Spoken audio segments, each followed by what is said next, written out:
Nesse vídeo eu vou te mostrar quais são os erros que você precisa evitar na sua cozinha para ter esse ambiente mais prático, funcional e seguro para o seu dia a dia.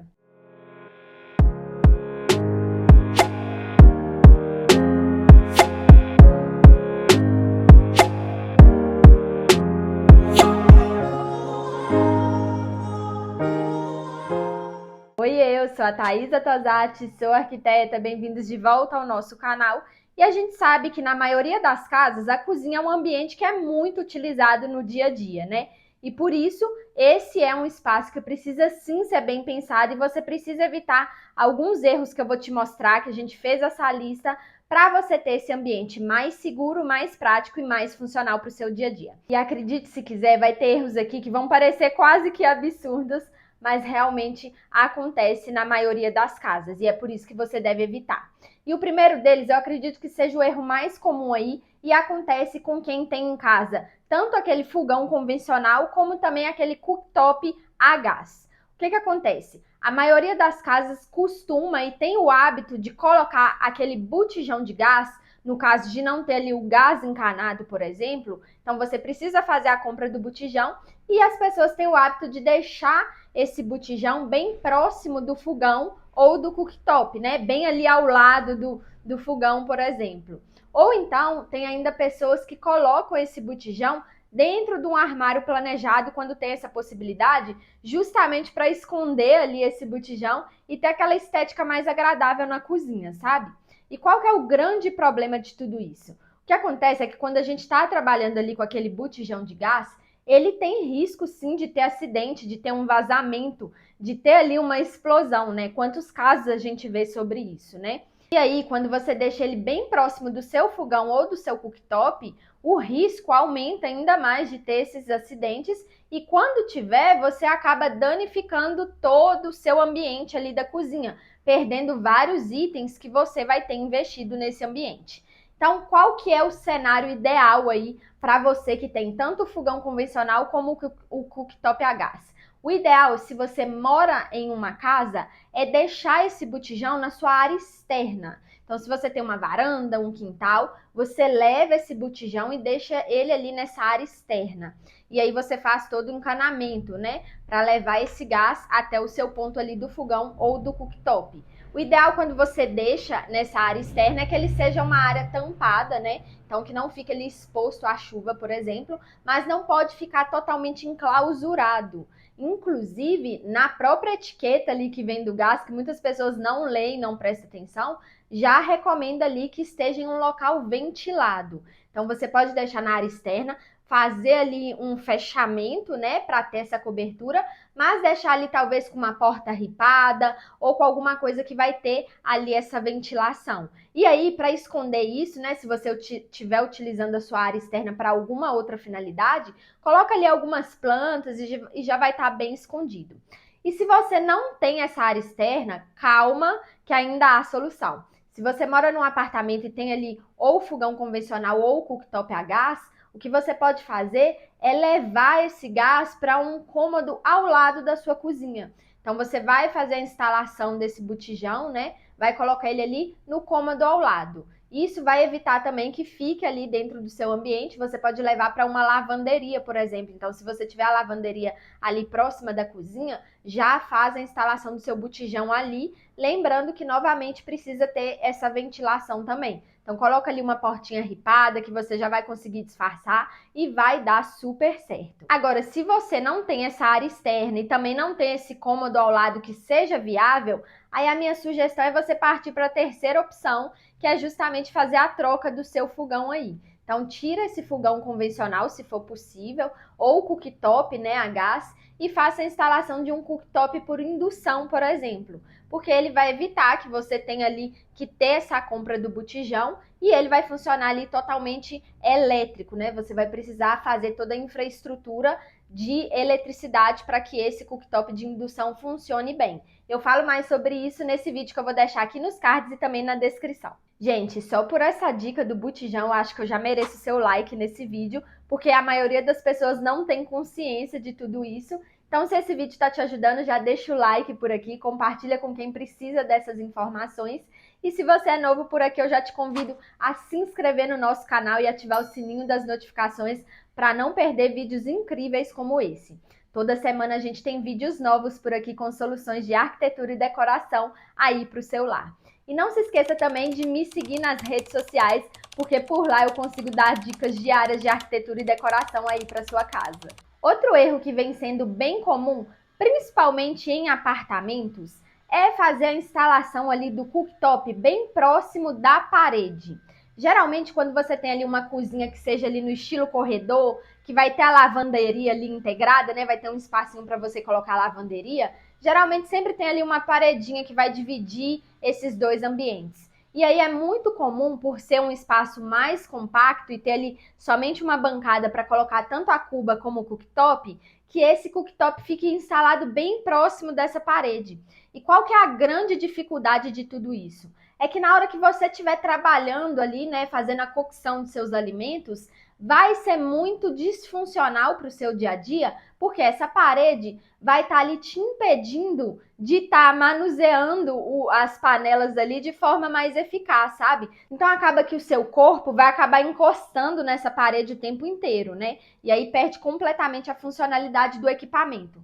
Fora que, quando você tem essa parede muito próxima, você tem ali muitas panelas com cabos e alças maiores, você não consegue colocar essas panelas ali nas trempes que vão estar próximas ali dessa parede. Então, com isso, você já perde as trempes que vão estar por ali e você vai ter que ficar trocando sempre, né, de acordo com o tamanho das alças que você tem aí nas suas panelas. E isso é muito disfuncional, você perde a praticidade aí da sua cozinha. Então, o ideal é que você faça a instalação do seu cooktop de forma que tenha espaço dos dois lados, sabe? Então, que você tenha um pequeno espaço, nem que seja ali, por exemplo, 15 a 20 centímetros de um lado e 15 a 20 centímetros de outro. Porque isso vai melhorar ali a praticidade, o manuseio e a eficácia quando você estiver cozinhando. Outro erro que é super comum, acredite se quiser, é fazer a instalação do seu micro-ondas na altura equivocada. O que eu quero dizer com isso? Tem muitas pessoas que têm uma cozinha compacta ou às vezes nem tem essa cozinha compacta, mas acaba vendo em várias cozinhas e acaba repetindo esse padrão, que é instalar o cooktop ali no armário superior. Muitas vezes, quando você não tem espaço, tem uma cozinha pequena, acaba que a única solução é realmente colocar esse micro-ondas mais aéreo, né? Para ganhar mais espaço ali e não ter a preocupação com isso. E aí, o que acontece? Muitas vezes, esse armário aéreo é muito alto para fazer a instalação do micro-ondas, sabe? Por quê? Se você pensar bem, você tem aí um micro-ondas convencional, né? Que vai abrir a portinha assim para a lateral. O que acontece? Você vai fazer ali, colocar um alimento, ele vai esquentar esse alimento. Então, se ele está muito alto, para você pegar, primeiro, você não vai conseguir visualizar esse alimento, porque vai estar muito alto. E a maioria das pessoas aí não é com uma estatura tão alta assim, então você não vai conseguir visualizar o alimento. E na hora de retirar esse alimento, o que pode acontecer? Na hora de tirar, você pode vir a ter um acidente de cair todo esse alimento quente em cima de você, porque vai estar muito alto.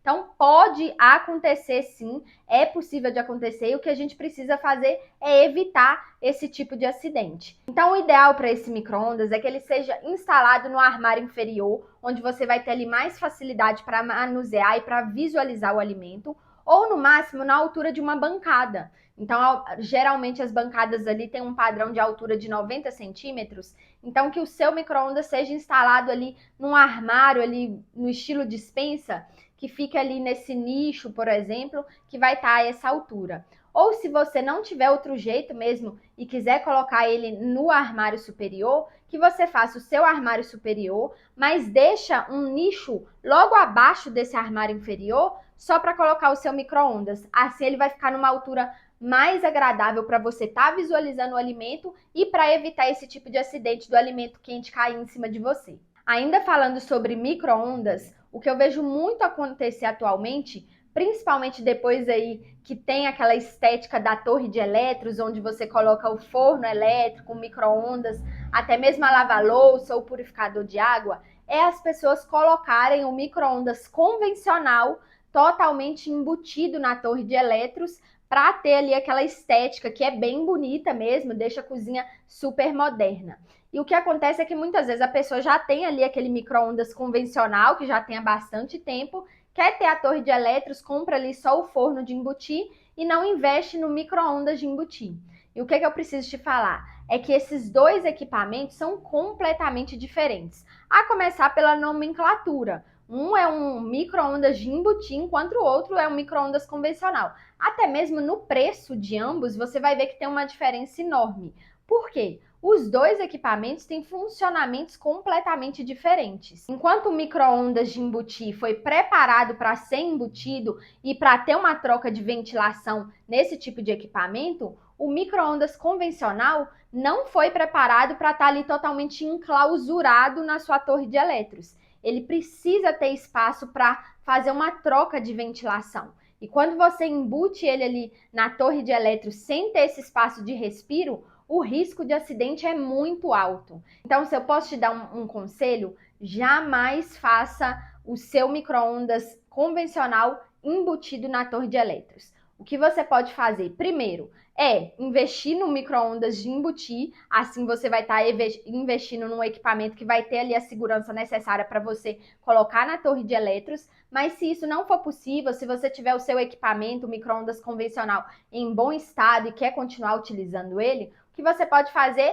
é um nicho. Então, você faz a instalação do seu forno elétrico ali de embutir, logo ali mais abaixo, né, numa altura considerável ali para você conseguir visualizar o alimento, e logo acima você coloca um nicho para fazer a instalação aí do seu micro-ondas convencional. Muitas vezes você pode fazer esse nicho iluminado ou com MDF ali diferente do armário que você está colocando para dar um destaque ali maior. E aí você consegue ter aquela estética que para mim fica bem agradável, mesmo estando ali só o micro-ondas dentro do nicho. Existe ainda uma outra solução que você pode fazer caso você queira mesmo ter aquela sensação de que está tudo embutido. O que você pode fazer é uma portinha que pode ser tanto basculante ou uma portinha de giro convencional que só tem ali a moldura. Então você tem ali uma moldura e o meio dessa portinha é vazado, justamente para ter essa ventilação. Você coloca o seu micro-ondas nesse nicho e na frente você faz esse fechamento com essa portinha, com essa moldura. E aí, lógico, entre o micro-ondas e as paredes laterais do MDF vai ter ali uma área de respiro, fora que essa portinha vai estar ali com o meio dela totalmente vazado para ter essa troca de ventilação. Então, essas opções ainda são possíveis caso você queira ter essa estética aí que deixa a cozinha mais moderna. Outro erro que eu vejo bastante acontecer, principalmente em cozinhas no estilo corredor, é fazer a instalação da geladeira bem colada na parede também. Ou então bem colada ali na bancada, sem ter uma área ali que tenha espaçamento para que essa geladeira faça a abertura completa dela, né? Qual que é a grande questão de tudo isso? Quando você encosta muito a geladeira na parede, por exemplo, na hora de você abrir ela, geralmente ela abre para o lado direito, né? Para o seu lado direito. E aí na hora de fazer essa abertura, ela só vai abrir ali rente, né? Ao equipamento.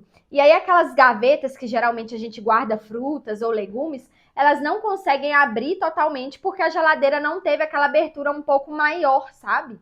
Então, o ideal para você conseguir ter essa abertura melhor é que você deixe um espaçamento entre a geladeira e a parede, ou entre a geladeira e a bancada, por exemplo, justamente para você ter essa possibilidade de abrir a geladeira toda. É muito legal também que você use esse espaçamento, ao invés de deixar ali só o espaço vazio, usa isso e otimiza o espaço da sua cozinha, colocando, por exemplo, uma despensa vertical. Essa é uma solução ótima, porque assim você consegue ganhar mais espaço de armazenamento e mesmo que seja ali pelo menos um armário vertical de 15 a 20 centímetros, você consegue guardar muita coisa. Enlatados, potes, vários mantimentos mais miúdos, você já consegue abrigar todos nessa despensa que vai estar vertical, que é estreita, mas que vai conseguir guardar muita coisa aí dentro da sua cozinha, te fazendo ter até mais espaço de armazenamento. Então é ideal se você tiver uma cozinha mais compacta ou uma cozinha pequena. E até mesmo se você não tiver, você pode colocar isso para estar ganhando mais área de armazenamento. E além disso, você pode fazer, ao invés dessa despensa vertical, você pode colocar ali um armário, por exemplo, que vai estar guardando vassouras, rodos, que são itens, né? Que são também mais estreitos e que vão ser bem úteis aí para guardar nesse armário mais estreito, e com isso você vai ganhar aquele espaço a mais para conseguir fazer a abertura correta da geladeira. Gente, fala sério, essa lista foi realmente incrível, né? E eu acredito que são itens aí, são erros que a maioria das pessoas cometem e que pode estar te ajudando aí. Então, se esse vídeo te ajudou, já deixa o like. E se você tem algum erro aí na sua cozinha que você já viu por aí, deixa aqui nos comentários para que a gente consiga ajudar mais pessoas. E já que a gente falou de cozinhas, já vou deixar essas outras 2 sugestões de vídeo que eu tenho certeza que também podem te ajudar. Beijo!